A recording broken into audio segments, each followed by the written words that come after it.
بسم اللہ الرحمن الرحیم۔ ناظرین السلام علیکم ورحمۃ اللہ۔ ناظرین ایپیسوڈ نمبر ہے 5، ویلاگ نمبر 499، پیج ہے 540۔ ناظرین یہ کتاب ہے سیرت النبی، یعنی سیرت نبوی صلی اللہ علیہ وآلہ وسلم، اور آج کا ہیڈنگ میں غزوے کی تیاری اور اخفا کی کوشش۔ ناظرین یہ جو مین چیپٹر چل رہا ہے، مین سبق چل رہا ہے، وہ ہے مین واقعہ غزوہ فتح مکہ۔ اس غزوے کا سبب کیا ہے؟ نقشہ فتح مکہ، تجدید صلح کے لیے ابو سفیان مدینہ میں۔ یہ ویلاگ ہم آپ تک پیش کر چکے ہیں، یہ اسی کا اگلا حصہ ہے، یعنی غزوے کی تیاری اور اخفا کی کوشش۔ ناظرین یہ کتاب جس کا ٹائٹل ہے الرحیق المختوم، یعنی سیرت نبی صلی اللہ علیہ وسلم پر دنیا بھر میں اول انعام یافتہ کتاب، مولانا صفی الرحمان مبارک پوری اس کے رائٹر ہیں۔ رابطہ عالم اسلامی مکہ مکرمہ کے زیر اہتمام منعقدہ سیرت نگاری کے عالمی مقابلے میں اول آنے والی عربی کتاب کا ہے اردو ترجمہ۔ بسم اللہ الرحمن الرحیم۔ یسقون من رحیق مختوم، یہ لوگ سرے بمہر شراب پلائے جائیں گے۔ بسم اللہ الرحمن الرحیم، اور اگر اس کی فرما برداری کرو گے تو راہ پاؤ گے۔ بسم اللہ الرحمن الرحیم، وَإِن تُطِيعُوهُ تَهْتَدُوا۔ دل سوز سے خالی ہے، نگاہ پاک نہیں ہے، پھر اس میں عجب کیا کہ تو بے باک نہیں ہے۔ فرقہ بندی ہے کہیں اور کہیں ذاتیں ہیں، کیا زمانے میں پنپنے کی یہی باتیں ہیں۔ ملے گا منزل مقصود کا اسی کو سراغ، اندھیری شب میں چیتے کی آنکھ جس کا چراغ۔ آنکھ جو کچھ دیکھتی ہے لب پہ آ سکتا نہیں، میں وہ حیرت ہوں کہ دنیا کیا سے کیا ہو جائے گی۔ غزوے کی تیاری اور اخفا کی کوشش۔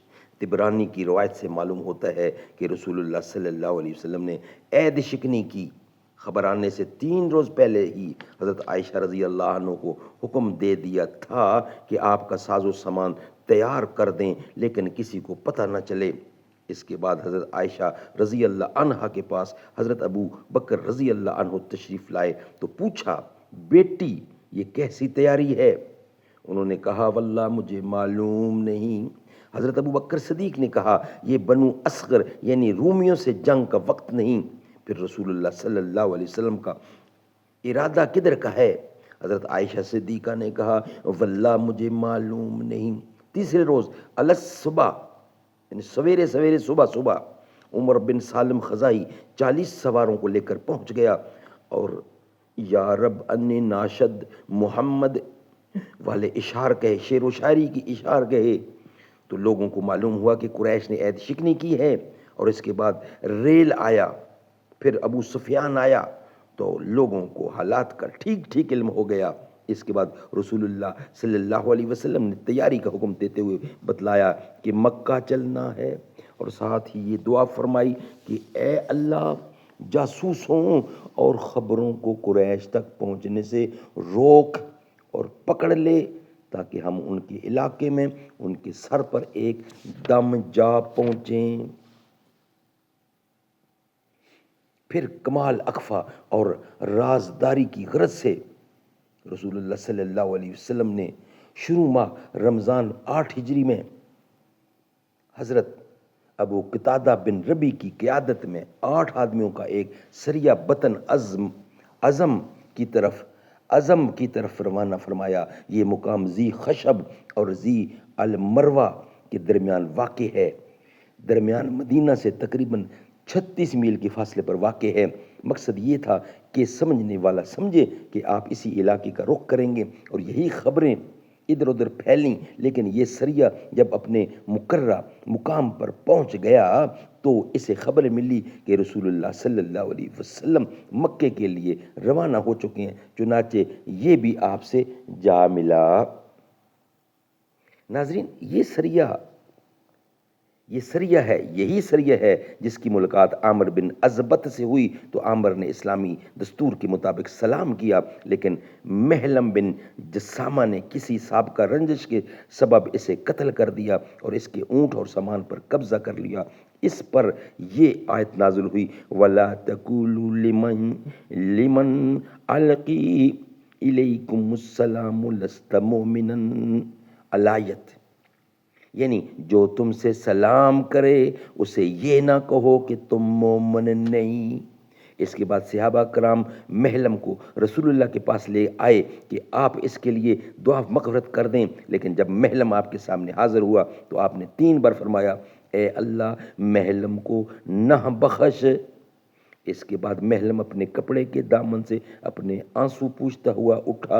ابن اسحاق کا بیان ہے کہ اس کی قوم کے لوگ کہتے ہیں کہ بعد میں اس کے لیے رسول اللہ نے مغفرت کی دعا کر دی۔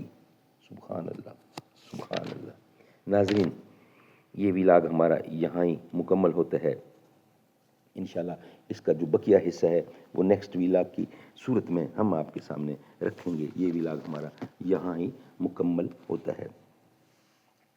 اے رب فرمایا محبوبہ زمانے سارے تیرے نہیں، زمین والے فلک والے دیوانے سارے تیرے نہیں، میں خالق ساری دنیا دا، میں خالق ساری دنیا دا، تو قاسم ساری امت دا، کسی منگتے نو نہ موڑی خزانے سارے تیرے نہیں، اذاناں وچ نمازاں وچ دروداں وچ سلاماں وچ، سونا ہر طرف گونجے ترانے سارے تیرے نہیں، اے رب فرمایا محبوبہ زمانے سارے تیرے نہیں۔